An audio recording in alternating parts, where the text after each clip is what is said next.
इधर सूर्य कुमार यादव ने मारा छक्का, उधर क्रिकेट में गेंदबाजों के बीच छिड़ी नई बहस। न व्हाइट बॉल छोड़ता है न बाउंसर, ऐसे तो गेंदबाजों का रोजगार संकट में आ जाएगा। अंपायर को लेना पड़ेगा क्लास, बदलना होगा क्रिकेट का नियम, नहीं तो गेंदबाज रोएंगे। सूर्य कुमार यादव की बल्लेबाजी के बाद क्रिकेट की दुनिया में एक नई बहस छिड़ गई है। सबसे बड़ा सवाल है कि गेंदबाजों की इज्जत का क्या होगा। वो खिलाड़ी जो नियम को नहीं पढ़ता है, न क्रिकेट का कानून समझता है। कहते हैं जितनी हो चादर उतना पैर फैलाओ, पर सूर्य ने सारी बातों को पीछे छोड़ दिया। क्रिकेट 100 साल से खेला जा रहा है, 22 गज की पिच बनाई गई। किसने सोचा था कि एक ऐसा खिलाड़ी आएगा जो पिच पर बैटिंग नहीं बल्कि मैदान में दौड़ाकर मारेगा। हम आपको कुछ सवाल दिखाते हैं। गेंदबाजों की धुनाई पर वेस्ट इंडीज के खिलाड़ी शाई होप को तरस आया। ट्विटर पर लिखा, बस कर सूर्या, कितनी आगे भाई। कोच राहुल द्रविड़ रिपोर्टर बनकर पूछने लगे आखिर ये किया कैसे। यहाँ सूर्या की तारीफ के साथ गेंदबाजों का दर्द भी समझना होगा। 20 ओवर के क्रिकेट में गेंदबाजों की धुनाई का हर रिकॉर्ड ध्वस्त हो जाता है। हमें इस बहस में क्यों पड़ना चाहिए कि सूर्या के कारण क्रिकेट का नियम बदलना चाहिए। किसी ने कल्पना नहीं की थी कि कभी T20 क्रिकेट जैसी चीज भी आएगी। सूर्या को जिस शॉट पर मात्र 6 रन मिले, उसकी कीमत 10 रन से भी ज्यादा थी। तो क्या इस बहस में भी पड़ना चाहिए कि कुछ अद्भुत शॉट के लिए विशेष नियम होना चाहिए। जैसे विराट कोहली का T20 वर्ल्ड कप में हारिस राव की गेंद पर मारा गया ना भूलने वाला छक्का, जैसे सूर्या का श्रीलंका के खिलाफ मारा गया ये वाला छक्का। क्रिकेट के जानकार मानते हैं कि कभी नियम में ये शॉट सिखाया ही नहीं जाता है। दौर सचिन का रहा हो या गावस्कर का, हमेशा जमीनी शॉट को परफेक्ट माना गया। कभी सचिन के कवर ड्राइव को क्रिकेट का सर्वश्रेष्ठ शॉट कहा जाता था, पर अब सोच बदल गई है। सूर्य ने जो छक्का मारा उसका नाम क्रिकेट की डिक्शनरी में है ही नहीं।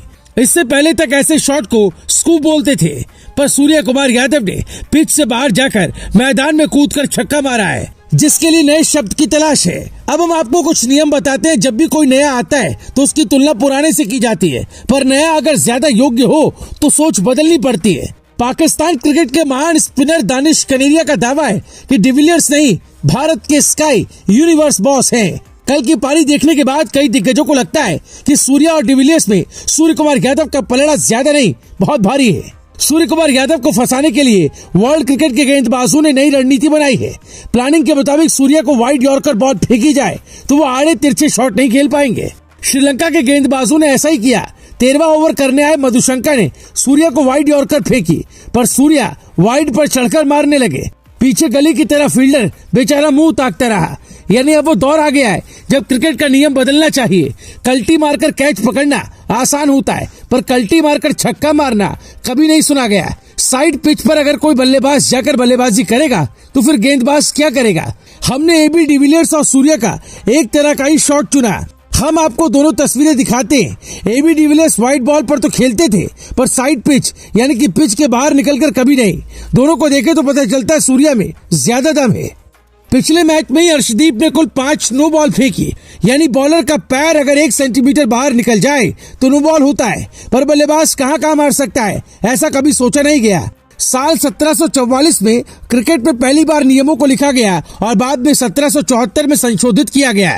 इसी दौरान LBW, तीसरा स्टंप, मिडिल स्टंप और बल्ले की अधिकतम चौड़ाई जैसी बातें नियमों में जोड़ी गई। उस वक्त सूर्य जैसा कोई बल्लेबाज होता तो ये नियम भी जोड़ा जाता कि बॉलर को दौड़ाकर मारने पर क्या होता। विराट कोहली का छक्का हो या सूर्य कुमार यादव का छक्का, सचिन का अपर कट या रोहित शर्मा का पुल शॉट हो या फिर रिवर्स स्वीप जैसे शॉट की खोज होती रही है। यानी क्रिकेट में नए नए शॉट आते हैं, पर सूर्य कुमार यादव के पास इतनी प्रतिभा है कि वो हर मैच में कुछ नया कर सकते हैं। छक्का चौका मारकर रन बनाने वालों की कमी नहीं है, पर सामने वाली टीम को ये कहकर छक्का चौका मारना कि तुम कहीं फील्डर लगाओ, हम मारेंगे, अलग बात है। जब सूर्य बैटिंग कर रहे थे तब एक पक्ष श्रीलंका के कप्तान हताश हो गए कि रोका कैसे जाए। जब भारत 20 ओवर में 228 बना सकता है तो फिर 50 ओवर में 500 क्यों नहीं। Bureau report, global Bharat TV.